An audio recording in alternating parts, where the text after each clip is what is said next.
عين العقل اللي عملتيه ده يا داليا.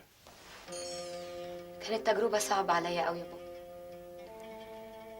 كل ما كنت أشوف هشام مع نور كنت بحس إني بموت، لأنهم بيستغفلوني فاهمين إن أنا مغفلة.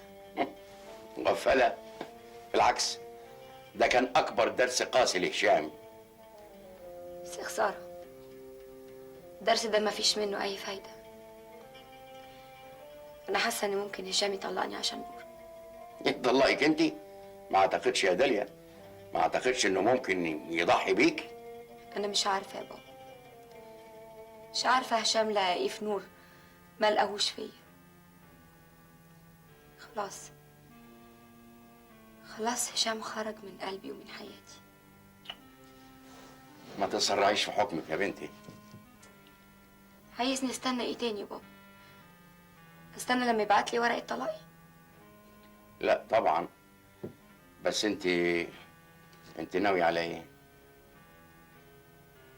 هاخد ميدو وهسيب له البيت وهروح للمحامي علشان يرفع لي قضية طلاق. طيب اذا كان الامر كذلك، انا من رايي ان كل ده يتم بهدوء من غير اي شوشره. حاضر يا بابا.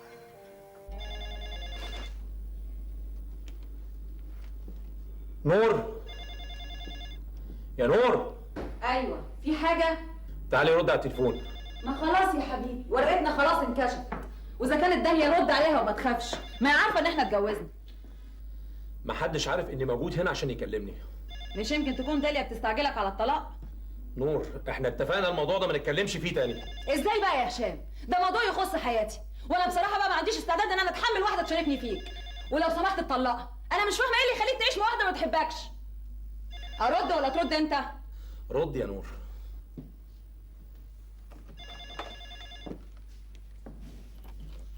الو. ايوه، مين؟ كاميليا؟ خير يا كاميليا، في حاجه؟ لا مؤاخذة يا مدام، أصل داليا هانم طلعت رحلة وسابت لي نمر الدكتور في المستشفى والعيادة وعندك. ليه؟ في حاجه؟ أصل اتصلت بالدكتور في المستشفى والعيادة ما لقيتهوش، قلت يمكن يكون عندك. هيكون عندي بيعمل ايه؟ مش جوزك؟ ما هي مدام داليا قالت لي إنكم اتجوزتوا. انت عاوزه ايه يا كاميليا؟ أصل ميدو سخن قوي وأنا خايفة عليه ومش عارفة أتصرف إزاي. ميدو سخن؟ طب دوري عليه بقى، انا ما اعرفش هو فين.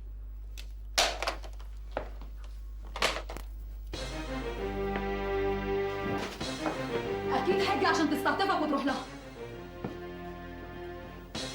داليا مش ممكن تعمل كده. انا مش قادره افهم ايه داليا دي اللي انت شايفها سوبر. ارجوك يا نور. انت رايح فين؟ رايح اجيب دكتور لابني.